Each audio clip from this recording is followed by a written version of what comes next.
Bonjour à toutes et à tous et bienvenue dans la chaîne de podcast de la filière ORCID, la filière santé des maladies rénales rares. Cette nouvelle série de podcasts est consacrée au protocole national de diagnostic et de soins, ou PNDS, sur le syndrome de Gitelman, une maladie rénale rare, souvent découverte de manière fortuite, mais qui touche le quotidien de nombreux patients et de leurs familles. Ce PNDS a été publié en 2022 sur le site de la HAS, la Haute Autorité de Santé, et a été coordonné par les docteurs Anne Blanchard et Rosa Vargas Poussou, sous l'égide de la filière ORCID. Après avoir vu comment cette maladie rare est diagnostiquée, nous allons aujourd'hui parler, dans ce troisième épisode, du traitement et de la vie au quotidien. Comment on se soigne, comment on adapte son mode de vie et comment on peut mener une vie pleine malgré cette maladie. Pour nous éclairer, j'ai le plaisir d'accueillir deux spécialistes qui ont participé à la rédaction de ce PNDS. Le docteur Rosa Vargas Poussou, néphrologue pédiatre, généticienne à l'hôpital européen Georges Pompidou, ou HEGP, et le docteur Caroline Probertois, néphrologue adulte en physiologie et exploration fonctionnelle à l'HEGP. Bonjour docteur. Bonjour. Bonjour. Alors docteur Rosa Vargas Poussou, une fois que le diagnostic du syndrome de Gitelman est confirmé, quel est le traitement chez l'enfant ? L'objectif du traitement est de lutter contre la déplétion sodée et la stimulation secondaire du système rénine-angiotensin-aldostérone, elle-même responsable de la fuite potassique. Outre l'équilibre électrolytique, il existe un enjeu de croissance, notamment dans les formes les plus graves. Le traitement doit être adapté de manière individuelle en fonction de son efficacité et de sa tolérance, mais aussi des symptômes de l'enfant. Le traitement consiste en une supplémentation en sel, en potassium et en magnésium qui devra être maintenue à vie. L'apport sodé est essentiel car il permet de limiter la fuite potassique et permet d'améliorer la croissance en luttant contre l'hypovolémie chronique. On doit recommander à tous les enfants de suivre leur propension à consommer du sel et d'ajouter du sel alimentaire. Mais il est souvent nécessaire d'ajouter une supplémentation pharmacologique en chlorure de sodium. On a alors recours à des préparations magistrales des gélules de chlorure de sodium. Cette supplémentation est variable selon les enfants, mais peut dépasser 4 à 5 millimoles par kilo et par jour.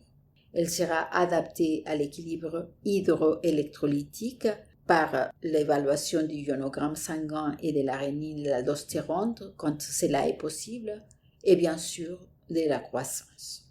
La supplémentation en potassium est donnée à tous les enfants, même asymptomatiques, avec un objectif de kaliémie supérieur ou égal à 3 millimoles par litre.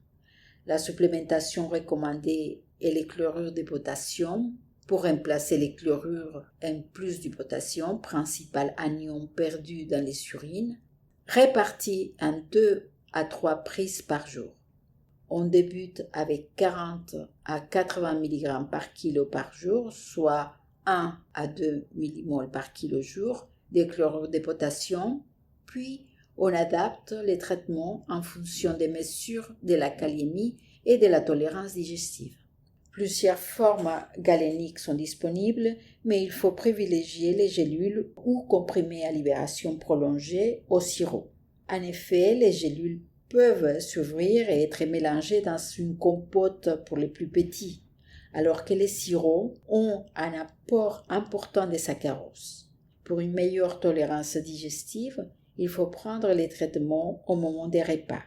Les aliments riches en potassium, jus de fruits, noix, fruits secs, bananes, chocolat, etc. doivent être recommandés, mais l'alimentation peut difficilement apporter une quantité suffisante de potassium sans accroître les apports caloriques et glucidiques. En cas d'hypomagnésémie, il est impératif de supplémenter l'enfant en magnésium pour faciliter la réplétion potassique et réduire les risques de tétanie et d'autres complications. Même en l'absence d'hypomagnésémie, on préconise un apport de magnésium pour améliorer la correction de l'hypokaliémie. L'objectif est de ramener la magnésémie au-dessus de 0,6 mmol par litre La dose initiale recommandée chez les enfants est 5 mg par kilo et par jour, soit 0,2 mmol par kilo par jour. Le traitement peut être fractionné en 2 à 4 reprises et donné pendant les repas pour une meilleure tolérance digestive. Il existe plusieurs types de sels de magnésium, mais leur biodisponibilité est variable. On pourra prescrire des comprimés enrobés ou pelliculés dès que l'enfant est capable de les avaler, ou une forme effervescente à diluer dans un grand verre d'eau. Pour les plus petits, il existe des solutions buvables qu'il faudra diluer dans de l'eau. Un recours à des préparations magistrales de gélules de carbonate de magnésium 400 mg est une bonne alternative. Ces traitements doivent être inscrits dans un protocole de soins en vue d'une affection à longue durée. Il est parfois difficile d'atteindre les objectifs de magnésémie, obligeant une augmentation des posologies. Les fortes doses de magnésium peuvent entraîner une diarrhée osmotique, des vomissements et des ulcères gastriques. Il faut donc trouver un équilibre entre des concentrations ioniques sanguines correctes et une tolérance du traitement. Des recommandations diététiques doivent être associées pour privilégier certains aliments riches en magnésium tout en limitant les apports caloriques et glucidiques. Comme pour les apports potassiques, en cas de complications sévères ou d'impossibilité de prise orale, la supplémentation en magnésium doit se faire en intraveineux. Dans les formes graves, quand les supplémentations décrites ne sont pas suffisantes pour corriger les troubles électrolytiques, l'introduction d'un traitement de seconde intention, diurétique épargneur de potassium, du système rénine-angiotensin-aldostérone ou les anti-inflammatoires non stéroïdiens comme l'endométacine peut être envisagée. L'utilisation des diurétiques épargneurs de potassium et des inhibiteurs du système rénine-angiotensin-aldostérone est limitée chez l'enfant car il s'aggrave l'hypovolémie et la perte sodée. Une supplémentation en sel doit y être associée. L'endométacine, inhibiteur de la synthèse des prostaglandines, est à débuter à petite dose, puis à augmenter si besoin, de 1 à 3 mg par kilo par jour en 2 prises, et elle a prouvé son efficacité. On prescrit des gélules d'endocide à 25 mg ou chronoendocide 75 mg pour les plus grands. Pour les plus petits, on peut prescrire des préparations de gélules d'endocide ou de l'endocide sirop. Dans ces cas, une demande d'autorisation temporaire d'utilisation est faite auprès de la ANSM. Le risque de complications digestives, cardiovasculaires et rénales est à prendre en compte. Les indications de l'endométacine sont le retard de croissance persistant malgré un équilibre ionique optimal. Un traitement par hormone de croissance est indiqué en cas de retard de croissance persistant malgré un équilibre électrolytique bien conduit et après un bilan endocrinien complet. Et chez l'adulte, Dr Probertois, le traitement reste-t-il le même ? La prise en charge thérapeutique repose comme chez l'enfant sur la supplémentation orale en électrolytes. Il n'y a pas de corrélation entre la sévérité des troubles hydroélectrolytiques et l'intensité des symptômes, mais les patients sont nombreux à être améliorés par la supplémentation en potassium et en magnésium. Chez l'adulte, à la différence de l'enfant, il n'est pas nécessaire d'apporter systématiquement une supplémentation orale en chlorure de sodium, et le bénéfice d'une supplémentation pharmacologique en chlorure de sodium n'a pas été étudié. On recommande donc aux patients de ne pas restreindre leurs apports sodés qui sont naturellement abondants avec l'alimentation. L'hypokaliémie est souvent profonde chez ces patients, mais elle est le plus souvent très bien tolérée. L'objectif théorique proposé est d'avoir une kaliémie supérieure à 3 mmol par litre, ce qui est toutefois fréquemment non atteignable. Aussi, en pratique, la kaliémie cible est à adapter à chaque patient, selon sa kaliémie de base et sa symptomatologie, ainsi que la présence d'une pathologie cardiaque surajoutée. La supplémentation potassique orale permet en général d'augmenter la kaliémie uniquement de 0,2 à 0,3 mmol par litre. La supplémentation en potassium doit être prescrite préférentiellement sous forme de chlorure de potassium, puisqu'il existe une perte rénale de chlore et que les patients ont une alcalose métabolique. Les suppléments potassiques doivent être pris estomac plein et à distance du coucher, et répartis sur l'ensemble de la journée, afin de diminuer les effets indésirables digestifs. On pourra débuter avec une dose de 3 g de chlorure de potassium par jour, en 3 prises quotidiennes par exemple.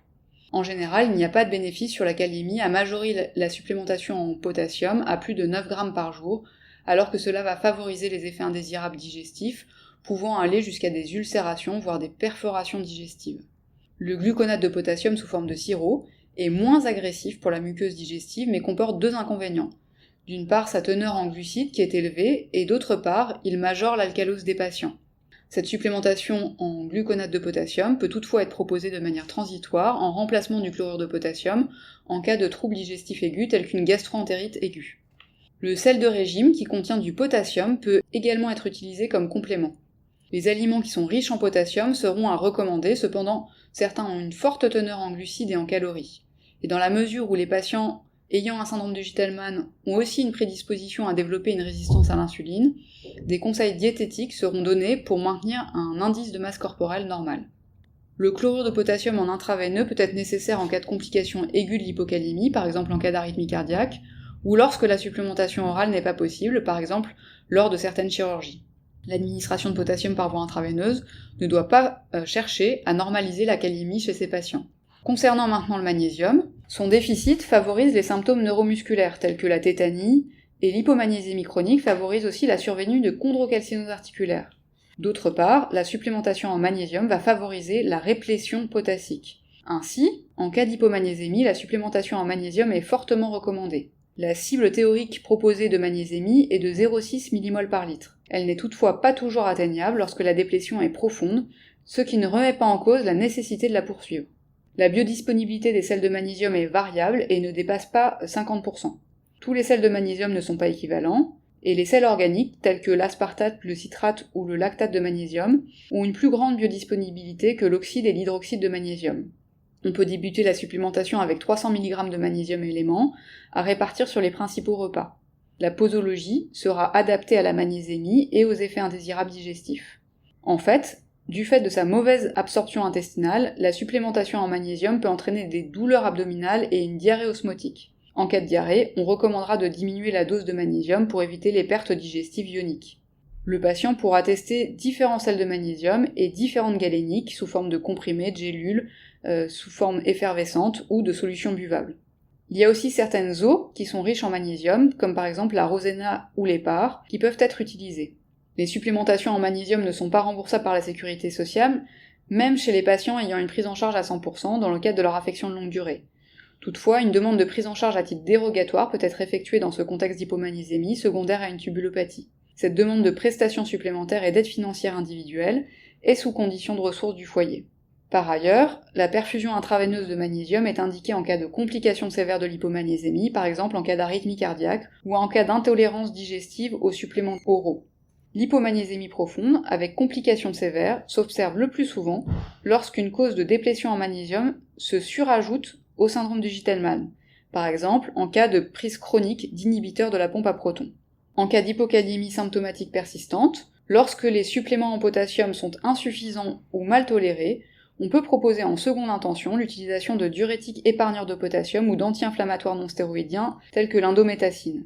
L'amyloride ou les antagonistes de l'aldostérone peuvent permettre d'augmenter la kaliémie, mais risquent d'aggraver la déshydratation extracellulaire. L'utilisation de la spironolactone est limitée par ses effets anti-androgéniques, ce qui est moins le cas avec les plérénones. Les antagonistes du système rénine-angiotensine-aldostérone, c'est-à-dire les inhibiteurs de l'enzyme de conversion et les antagonistes des récepteurs de l'angiotensine 2, peuvent aussi augmenter la kaliémie, mais ils empêchent les systèmes d'adaptation à l'hypovolémie et peuvent aggraver la perte rénale de chlorure de sodium et l'hypovolémie. On pourra discuter de leur prescription chez les patients atteints de syndrome de Gitelman ayant une hypertension artérielle. L'indométhacine est un autre traitement qui permet d'augmenter la kaliémie, toutefois sur le long cours. Ces effets indésirables digestifs et rénaux en limitent son utilisation.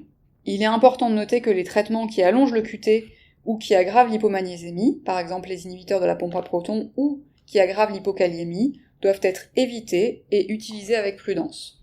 Merci infiniment, Dr Vargas Poussou, et prépare-toi pour toutes ces explications. Dans le prochain et dernier épisode, nous parlerons des conseils diététiques, des situations particulières et des complications possibles du syndrome de Gitelman. Je vous rappelle que le PNDS sur le syndrome de Gitelman est disponible sur le site de la HAS et sur le site de la filière ORCID. Prenez soin de vous et à très bientôt sur notre chaîne de podcast.